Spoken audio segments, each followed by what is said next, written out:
तो हेलो बच्चों, कैसे हो आप सभी लोग। मेरे ख्याल से बहुत अच्छे होंगे, मज़े मार रहे होंगे आप लोग। तो आजकल छुट्टियां पड़ रखी हैं स्कूलों की, तो गर्मी बहुत हो रही है, तो अच्छे से घर पे रह के पढ़ाई करनी है हमें।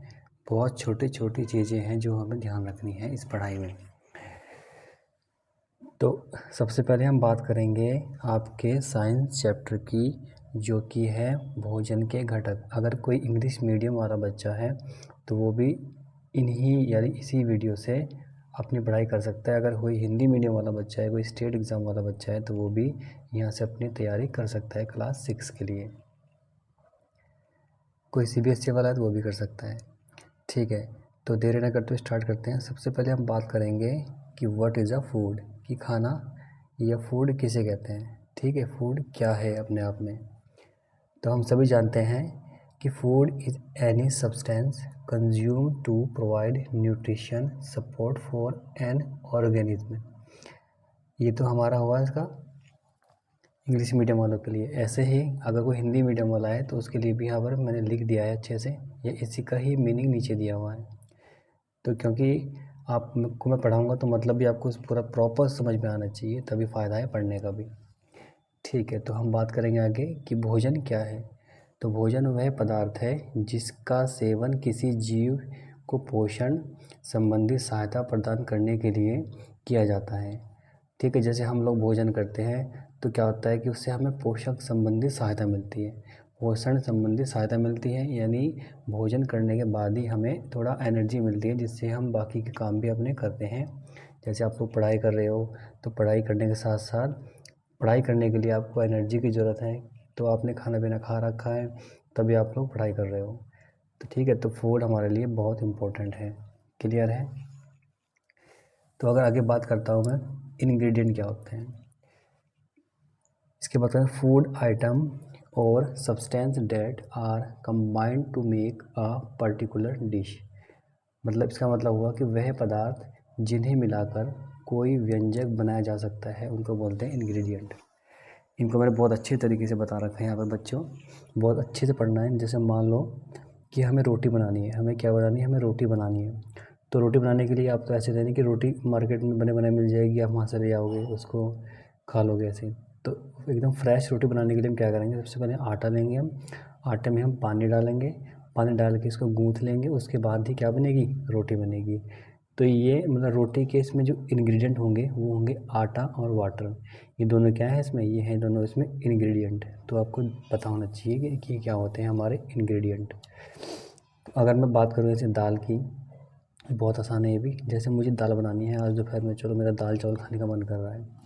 आपका मन करता होगा कि दोपहर में चावल मिल जाए तो बहुत अच्छा होता है। कुछ कुछ होते हैं जिनको दोपहर में चावल पसंद होते हैं, लेकिन कुछ तो ऐसे भी होते हैं जिनको रात को भी चावल खाने की लगती है, लेकिन चावल एक टाइम खा लो वही बहुत होता है। ठीक है, तो मैं अगर बात करूँ कि दाल बनाने के लिए क्या क्या चाहिए होता है, तो सबसे पहले पल्स का मतलब दाल होता है, ये होता है कच्चा, मतलब कि कच्ची दाल होती है जो हमारे मार्केट में मिलती है हमें।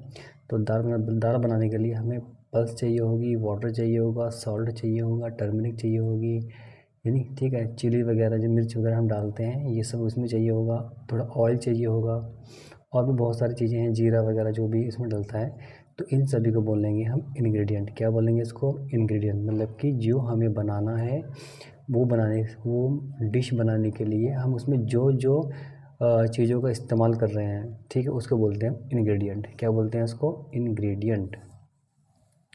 ठीक है, अब आगे चलते हैं। एक छोटा सा यहाँ पर दिया हुआ है कि न्यूट्रिएंट्स क्या होते हैं। न्यूट्रिएंट्स पोषक क्या होते हैं। देखो, पोषक एक बहुत इंपॉर्टेंट चीज़ है जो हमारे बॉडी में इस टाइप से कंज्यूम होता है। जैसे मान लो एक पहला है हमारे पास कार्बोहाइड्रेट, तो कार्बोहाइड्रेट, सेकंड है प्रोटीन, प्रोटीन के बाद विटामिन, विटामिन के बाद फैट, फैट के बाद कुछ मिनरल्स हैं, कुछ सॉल्ट हैं, और इनके साथ साथ हमें, आपको पता है कि पानी भी चाहिए होता है, कि बिना पानी के तो काम चलेगा नहीं, तो पानी बहुत ज़रूरी है। ठीक है, तो पानी के साथ साथ कुछ फाइबर्स वगैरह होते हैं जो कि हमारे बॉडी को भी फाइबर चाहिए होते हैं, जिससे हमारे आंतें वगैरह प्रॉपर साफ़ होती रहें, हमें कॉन्स्टिपेशन की जो ये है डिजीज़ ये सब ना हो, तो इसके लिए फाइबर्स भी बहुत ज़रूरी होते हैं। ये सब हमें सब्जियों में, सलाद वगैरह में और कुछ फलों में मिल जाते हैं। क्लियर, यहाँ तक कोई प्रॉब्लम किसी को। तो मैंने बता दिया है जो पोषक तत्व जो इम्पोर्टेंट है हमारी बॉडी में, कार्बोहाइड्रेट है, प्रोटीन है, विटामिन है, फैट है और मिनरल्स हैं और कुछ सॉल्ट हैं। यानी कार्बोहाइड्रेट, प्रोटीन, विटामिन, वसा, वसा को बोलते हैं फैट, ठीक है, जिसमें तेल ऑयली होती है ना उसको वसा बोलते हैं। तो खनिज लवण क्या होते हैं, ये भी हमारे कुछ खनिज लवण है, नमक वगैरह होता है, कुछ और भी होते हैं खनिज मिनरल्स वगैरह होते हैं, ठीक है, आयरन वगैरह, इस तरीके से। तो ये चीज़ें हमारी को हमें जीने के लिए बहुत ज़रूरी होती है, हमारी बॉडी को प्रॉपर बनाए रखने के लिए बहुत ज़रूरी होती है। तो ये चीज़ें आपको याद होनी चाहिए कि हमें जो इम्पोर्टेंट है हमारी बॉडी के लिए, वो जो न्यूट्रिएंट हैं वो यही हैं आपके 5, ठीक है, इनको याद रख लेंगे। बाकी इनके जो वर्क होंगे या कहाँ कहाँ से हमें मिलती हैं वो आगे बढ़ेंगे। तो ये जो मैं करा रहा हूँ ना बच्चों, ये आपका बिल्कुल अपडेट सिलेबस है, क्योंकि सिलेबस चेंज हो चुका है, आपको पता होगा। ये जो आज हम जो इसमें पढ़ रहे हैं, आगे भी जो हम इसमें पढ़ेंगे, ये सभी अपडेट हो रखा है, यानी न्यू सिलेबस के अकॉर्डिंग में पढ़ा रहा हूँ आपको। जो पहले का सिलेबस है वहाँ से ये मैं आपको जो कंटेंट है ये नहीं दे रहा हूँ, ठीक है। तो इस चीज़ का ध्यान रखिएगा, जो हम पढ़ रहे हैं एकदम लेटेस्ट है, एकदम अप टू डेट है। तो आपकी बुक में कुछ कार्बोहाइड्रेट के बारे में दिया कि कार्बोहाइड्रेट बच्चों हमें ये मिलता है, मतलब ये एक फॉर्म होती है जो हमें मिलती है स्टार्च के रूप में और मिलती है शर्करा यानी शुगर के रूप में, शर्करा के रूप में, मंड के रूप में, हिंदी वाले ध्यान देंगे, मंड के रूप में और शर्करा के रूप में, यानी स्टार्च के रूप में, शुगर के रूप में, ठीक है, कार्बोहाइड्रेट, ठीक है। तो ध्यान देंगे हमारा टेस्ट है, इसमें क्या दिया हुआ है, यानी टेस्ट फॉर स्टार्च के बारे में बुक में दिया हुआ है, तो इसको थोड़ा देख लेंगे। सबसे पहले हम खाना लेंगे, यानी फूड आइटम जो भी हम जिसमें हमें टेस्ट करना है कार्बोहाइड्रेट, उसको लेंगे, प्लस उसमें हम थोड़ा सा कुछ ड्रॉप आयोडीन की डाल देंगे, किसमें, अपने खाने में, जो हमने खाना ले रखा है उसमें थोड़ी सी हम कुछ ड्रॉप्स आयोडीन की डाल देंगे, ठीक है। आयोडीन मिलता है, ठीक है, मतलब ये भी एक तरह का केमिकल होता है, तो सब अवेलेबल होता है हमारे लैब वगैरह में। तो क्या होगा इसके बाद, जैसे ही हम अपने फूड में जो भी हम जिसमें हमें चेक करना है कि इसमें कार्बोहाइड्रेट है या नहीं है, उसमें थोड़ा सा आयोडीन के ड्रॉप्स डालेंगे, तो उसका जो कलर होगा दोस्तों, उसका जो कलर होगा वो कैसा हो जाएगा, ब्लू हो जाएगा या फिर ब्लैक हो जाएगा, कैसा हो जाएगा, ब्लू हो जाएगा या फिर ब्लैक हो जाएगा। तो ध्यान देंगे, अगर हमारे जो जिसमें हमें अपना ये चेक करना है कार्बोहाइड्रेट, अगर उसका कलर आयोडीन के डालने पर ब्लू होता है या ब्लैक होता है, तो इससे हम ये बोल सकते हैं कि हमारे खाने में क्या है, स्टार्च है, क्या है, स्टार्च है, यानी स्टार्च जो है वो प्रेजेंट है, ठीक है। जिस खाने में हमने क्या मिलाया, इसका तनु का मतलब होता है कि आयोडीन की जो उसमें हम डाल रहे हैं वो ज़्यादा गाढ़ा ना होकर के पतला होता है, ठीक है, इसका मतलब तनु होता है, इंग्लिश में इसको हम डाइल्यूट बोलते हैं, क्लियर है। तो कुछ ही 2-3 बूंद डालेंगे, जैसे इसका रंग नीला हो जाएगा, काला हो जाएगा। तो ये दोनों ही रंग इसमें ये बताते हैं कि जो हमारा फूड है उसमें कार्बोहाइड्रेट अवेलेबल है या प्रेजेंट है, क्लियर, ठीक है। इसके बाद हम बात करेंगे अब टेस्ट ऑफ प्रोटीन की, ठीक है। प्रोटीन का टेस्ट हम कैसे करेंगे, सबसे पहले वही प्रोसेस है, सबसे पहले हम फूड लेंगे, ठीक है। फूड को हम ऐसा कर लेंगे कि उसको पेस्ट रूप में हम मतलब पेस्ट के रूप में इसको हम बना लेंगे, किसको, जो भी हम खाना लेंगे जिसमें हमें टेस्ट करना है कि इसमें प्रोटीन है या नहीं है, तो उसको पतला कर लेंगे किसी चीज़ से, या मिक्सी कर लेंगे उसको, या किसी चीज़ से उसको पतला कर लेंगे। उसके बाद उसमें हम वाटर डाल लेंगे, किसमें, इसी पेस्ट में हमें वाटर डालना है। जैसे ये टेस्ट ट्यूब है, ठीक है, ये टेस्ट ट्यूब होती है कि कांच की एक इस तरह की एक कांच की नली होती है, इसे बोलते हैं हम टेस्ट ट्यूब। ये लैब वगैरह में इस्तेमाल करते हैं टेस्ट करने के लिए। तो जैसे ही हम अपने फूड आइटम या फूड के पेस्ट में वाटर डालते हैं, वाटर डालने पर इसको पतला करते हैं, तो अब इसमें क्या करेंगे, इसके बाद इसमें हम कॉपर सल्फेट की ड्रॉप्स डालेंगे, 10 ड्रॉप किसके डालेंगे, कॉपर सल्फेट की इसमें 10 ड्रॉप डालेंगे, और सोडियम हाइड्रोक्साइड की भी इसमें हम 10 ड्रॉप डालेंगे, ठीक है। तो कॉपर सल्फेट, सोडियम हाइड्रोक्साइड, ठीक है। तो इसका जो कलर होगा वो कैसा हो जाएगा, बैंगनी हो जाएगा, इसका जो कलर होगा वो कैसा हो जाएगा, बैंगनी हो जाएगा। जैसे ही इस हमारे इस पेस्ट का प्लस वाटर का कलर जो है वो बैंगनी हो जाए इन दो केमिकल के डालने पर, तो हम ये सोचेंगे कि बैंगनी कलर ये प्रेजेंट करता है कि जो हमारा खाना है उसमें प्रोटीन प्रेजेंट है, क्लियर, प्रोटीन प्रेजेंट है। अब लास्ट इसमें एक टेस्ट और दिया हुआ है आपकी बुक में, ये तो बहुत सभी ने किया होगा मेरे ख्याल से, ऐसा तो कोई नहीं होगा जिसने ऐसा ना किया हो। टेस्ट ऑफ फैट, तो यानी हम वसा का टेस्ट करेंगे, यानी वसा का हम टेस्ट करेंगे। तो हमने खाना ले लिया है, फूड ले लिया है, तो अब क्या करेंगे, फूड को हम एक कागज़ में या किसी पेपर में फ़ोल्ड कर लेंगे। ठीक है, पेपर में इसको हम फ़ोल्ड कर लेंगे। जैसे मान लो कि मान लो हमने पराठा ले लिया, पराठे को हमने किस में किया, हमें भी चेक करना है कि पराठे में फ़ैट है या नहीं है। आपको पता है कि जो पराठा है वो घी से बनता है या ऑयल से बनता है। तो हमने क्या किया, हमने उस पराठे को एक पेपर में फ़ोल्ड कर लिया। ठीक है, फ़ोल्ड करने के बाद उसको हमने ऊपर थोड़ा प्रेस कर दिया। किसको, हमने थोड़ा इसको कागज़ में फ़ोल्ड करने के बाद थोड़ा प्रेस कर देंगे। तो उसके बाद जैसे हम कागज़ खोलते हैं, ओपन करते हैं, तो उस कागज़ में ऑयली सा लग जाता है। देखा होगा आपने देखा होगा उस कागज़ में ऑयली सा दाग, जो दाग होते हैं, वो धब्बे होते हैं, वो आ जाते हैं। तो उसमें कुछ ऑयली पैचेस हैं जो उसमें हमें दिखेंगे, किसमें, पेपर में। तो देखा होगा आपने कि जैसे ही उसमें ऑयली का जो धब्बे हैं वो दिखेंगे, अगर उसमें से हम किसी टॉर्च के माध्यम से देखें, तो टॉर्च के माध्यम से देखने पर हमें कागज़ के इस साइड जो रोशनी है वो धुंधली दिखाई देती है। कैसी दिखाई देती है, यानी धुंधली धुंधली हल्की हल्की दिखाई देती है। तो इससे हम ये मतलब पता लगा सकते हैं कि जो हमारा पेपर है इसमें ऑयल या फैट लगा हुआ है। और ये जो ऑयल है फैट है कहाँ से लगा, सभी बताएंगे इसमें जो फैट है या ऑयली है, ये ऑयल कहाँ से लगा है, ये लगा है हमारे पराठे से। कहाँ से लगा है, पराठे से, यानी जो हमने कागज़ में फ़ोल्ड किया था। क्लियर है। तो इससे हम ये बोल सकते हैं कि जो हमारा पराठा है, जो हमारा खाना है, उसमें फ़ैट, यानी फ़ैट उसमें प्रेजेंट है। तो ये 3 टेस्ट हैं, ये आपको पता होने चाहिए। इतना इम्पोर्टेंट तो नहीं है, लेकिन फिर भी आपके बुक में दिया है, तो आपको थोड़ा ध्यान होना चाहिए कि हम इसके टेस्ट कैसे करते हैं। ठीक है, आगे चलेंगे अब। तो अब हम पढ़ेंगे इसमें आपकी जो पहला न्यूट्रिएंट्स होगा, यानी पहला जो पोषक है हमारे, वो है कार्बोहाइड्रेट। यानी कार्बोहाइड्रेट को हमें अच्छे से पढ़ना है कि हमें ये पता करना है कार्बोहाइड्रेट किसे बोलते हैं और कार्बोहाइड्रेट मोस्टली कहाँ कहाँ पर होता है। क्लियर मेरे बच्चों, ठीक है। तो सबसे पहले हम बात करेंगे कि कार्बोहाइड्रेट मुख्य रूप से हमारे शरीर को ऊर्जा प्रदान करते हैं। ये हमें पता होना चाहिए कार्बोहाइड्रेट का वर्क क्या होता है। ठीक है, कि कार्बोहाइड्रेट करता क्या है हमारे बॉडी में। ठीक है, तो कार्बोहाइड्रेट जो होता है ये हमारे बॉडी में एनर्जी को देता है। इसे एनर्जी देने वाला भोजन भी कहते हैं। यानी बोल सकते हैं carbohydrate mainly provide energy to our body. It is also called energy giving food. Clear है, यानी इसको हम बोलते हैं एनर्जी गिविंग फूड। किसको बोलते हैं, कार्बोहाइड्रेट को। एक और देख लेंगे, carbohydrate mainly provide energy to our body, यानी मुख्य रूप से हमारे शरीर को क्या, ये एनर्जी प्रदान करता है, यानी एनर्जी देता है। कौन, कार्बोहाइड्रेट। तो इसे हम इसीलिए ऊर्जा देने वाला भोजन भी कहते हैं। किसको, कार्बोहाइड्रेट को। अभी एक को हम और बोलते हैं, वो फैट जो होता है उसको भी हम ऐसे बोलते हैं, उसके बारे में आगे बात करेंगे अभी हम। तो यहाँ तक कोई प्रॉब्लम नहीं होनी चाहिए मेरे ख्याल से। यहाँ तक आप समझ चुके होंगे कि कार्बोहाइड्रेट को क्या क्या बोलते हैं हम। ठीक है, अब थोड़ा देख लेते हैं कि कार्बोहाइड्रेट ये कहाँ कहाँ पर पाया जाता है।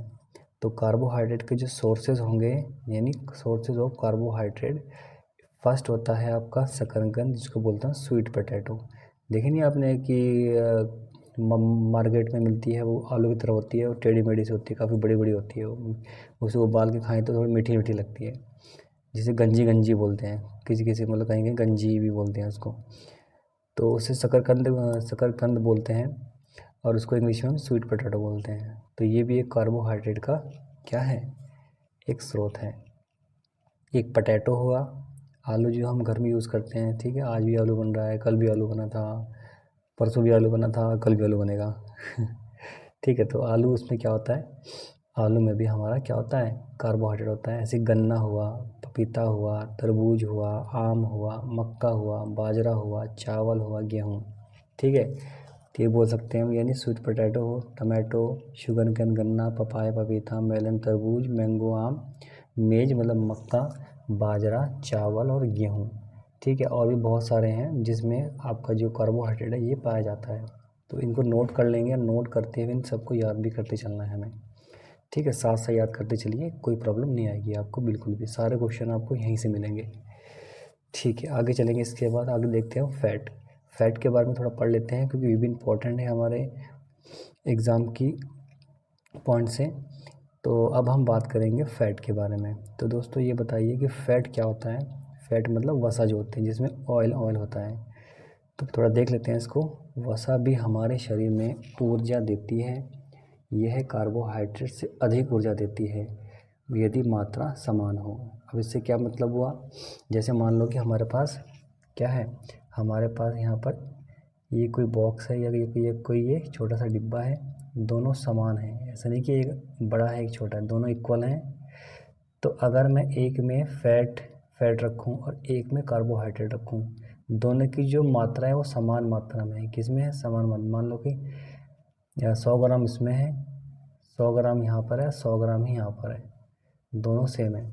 तो उस कंडीशन में जो हमें ज़्यादा एनर्जी देगा, कौन देगा, वो देगा फैट। कौन देगा, फैट। और जो कार्बोहाइड्रेट है ये थोड़ी कम एनर्जी देगा कंपैरिजन टू फैट के। तो फैट हमें ज़्यादा एनर्जी देता है कंपैरिजन टू कार्बोहाइड्रेट यदि उनकी जो क्वांटिटी है वो दोनों की इक्वल है तो। क्लियर। तो देख लेते हैं कि वसा भी हमारे शरीर में ऊर्जा देती है। ये कार्बोहाइड्रेट से अधिक ऊर्जा देती है या देते हैं यदि समान मात्रा हो। इसे भी ऊर्जा देने वाला भोजन कहते हैं। तो कार्बोहाइड्रेट के साथ साथ हम वसा को भी बोल सकते हैं कि ये भी ऊर्जा देने वाला भोजन है।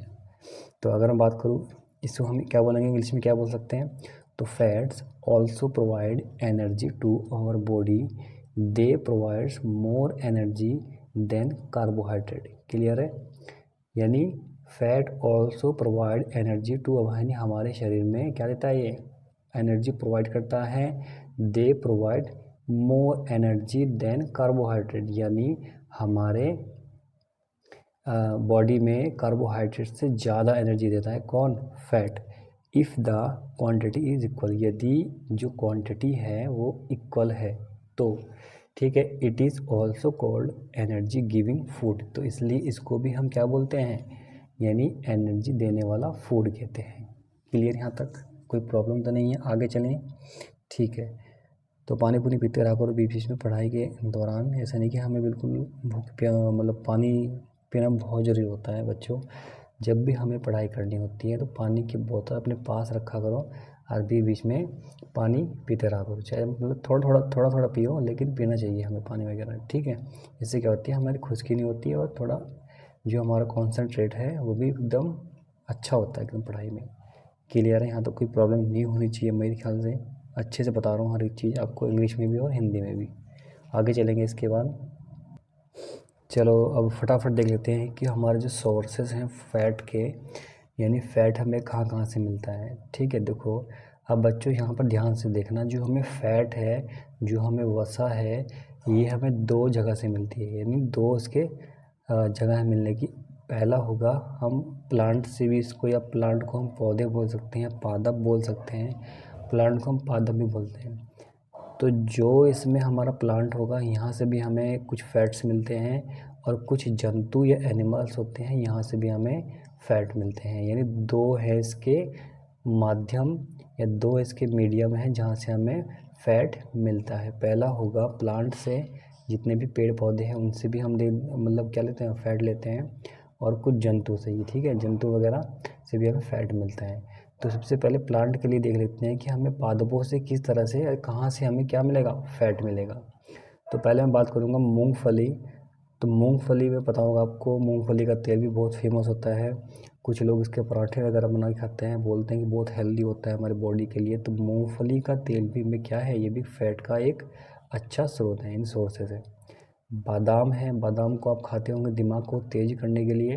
खाते हो बादाम को, बताओ ज़रा फटाफट। खाते हो नहीं खाते, नहीं खाते, कभी कभी खाते हो है। चलो कोई बात नहीं, खाना चाहिए। ठीक है। इससे हमारा जो दिमाग होता है वो थोड़ा सही रहता है। ठीक है। यानी ग्राउंड नट है मूंगफली, नट्स मतलब ये आलमंड बोलते हैं इसको, बादाम को। एक होता है तिल। तिल में भी क्या होता है, क्योंकि तिल का तेल भी वो काफ़ी बिकता है मार्केट में, ठीक है। तो तिल का तेल में भी क्या होता है, फैट्स होता है बहुत ज़्यादा, ठीक है। अब हम बात करेंगे, ये सब मैं आपकी बुक से ही पढ़ा रहा हूँ, ऐसा कुछ नहीं है जो उसमें कुछ अलग हो, सब आपकी एनसीईआरटी जो अपडेट होकर आ रखी है बुक, उससे ही पढ़ा रहा हूँ, ठीक है। अगर आपने यहाँ से पढ़ लिया तो आपको कहीं से भी किसी भी जगह से पढ़ने की ज़रूरत नहीं है, जो आपको स्कूल में पढ़ाया जाता है बस वो पढ़ो, और जो मैं पढ़ा रहा हूँ बस ये पढ़ना है आपको, ठीक है। बाकी आपको कहीं से कुछ नहीं पढ़ना है, सब इसमें इंक्लूड है, सारे क्वेश्चन आंसर आपको यहीं से मिल जाएंगे, तो इसकी चिंता छोड़ दो आप। एग्ज़ाम में जो भी आएगा सारा यहीं से आना है, ऐसा नहीं कि कुछ अलग आ जाएगा यार ठीक है। तो बिल्कुल फ्री माइंड होकर यहीं से अच्छे से पढ़िए, बिल्कुल ध्यान से, जो आपके पेन कॉपी है उसको उठा के, वो मतलब उठा के ऐसे ही जैसे मैंने लिखा है इसमें, ऐसे ही इन चीज़ों को भी आप लिखिए और प्रैक्टिस कीजिए, ताकि आपको ये चीज़ें लंबे समय तक याद रहें, ठीक है। ये तो बहुत आसान चीज़ें हैं, हमारी लाइफ में भी ऐसा होता रहता है ठीक है, ठीक है बच्चों। आगे चलते हैं, अब हम बात करेंगे यानी जंतुओं से, एनिमल से हमें फ़ैट कैसे मिलता है। तो मांस से भी हमें जो मीट वगैरह होता है ना, नॉन वेज वगैरह जो होता है, यहाँ से भी हमें फ़ैट मिलता है, मछली से भी हमें फ़ैट मिलता है, अंडे से भी हमें फ़ैट मिलता है, दूध से भी हमें फ़ैट मिलता है। तो मीट है, फ़िश है, एग है और मिल्क है, ठीक है। यानी अब मिल्क भी तो हमें किससे मिलता है, गाय से, बकरी से, भैंस से, तो इससे मिलता है। तो यानी जो फ़ैट होंगे, फ़ैट का एक जो टाइप है वो क्या है, यानी एनिमल्स भी हैं, यानी एक जो स्रोत है वो एनिमल से भी मिलता है और प्लांट से भी मिलता है, दोनों मैंने आपको बता दिए हैं, दोनों आपको अच्छे से पता होनी चाहिए, ठीक है। अब हम बात करेंगे प्रोटीन के बारे में, प्रोटीन के बारे में बात करेंगे अच्छे से। तो प्रोटीन क्या है, देखो ज़रा ध्यान से पढ़ेंगे। प्रोटीन की आवश्यकता, ठीक है, शरीर की वृद्धि तथा स्वस्थ रहने के लिए होती है, ठीक है। प्रोटीन को प्राय शरीर वर्धक भोजन भी कहते हैं, ठीक है। प्रोटीन को प्राय शरीर वर्धक भोजन भी कहते हैं। प्रोटीन की जो हमें आवश्यकता है, जो नीड है, वो हमारे शरीर की वृद्धि, ये वृद्धि है, हाँ सॉरी, वृद्धि था, हमने वृद्धि कर दिया, ठीक है, वृद्धि इन ग्रोथ तथा स्वस्थ रहने के लिए होती है। प्रोटीन को प्राय शरीर वर्धक भोजन भी कहते हैं, यानी शरीर वर्धक, इन बॉडी वगैरह जो बनती है ना, बॉडी बिल्डर जो होते हैं, जिम में देखा होगा आपने, बहुत सारे लोग जिम करते हैं, तो उनको अपने खान पान में प्रोटीन की बहुत नीड होती है, यानी बहुत नीड होती है। क्लियर, यहाँ तक कोई प्रॉब्लम? तो बोल देंगे protein are need for the growth and repair our body, ठीक है।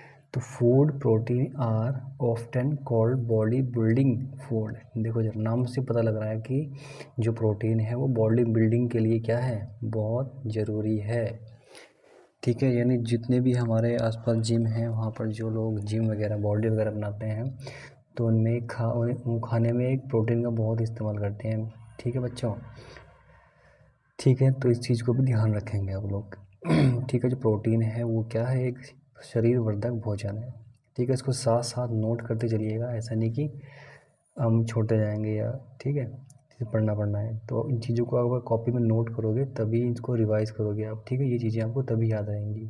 क्लियर है, ठीक है। तो इस वीडियो में इतना, इससे अगली वीडियो में आपको इससे आगे की जो पार्ट होगा वो मिल जाएगा, ठीक है। और वीडियो अच्छी लगी हो तो वीडियो को लाइक कर देना और चैनल को अपना लेना, मतलब कि सब्सक्राइब कर लेना, ठीक है मेरे भाइयों। अगली वीडियो में बहुत जल्द मिलेंगे।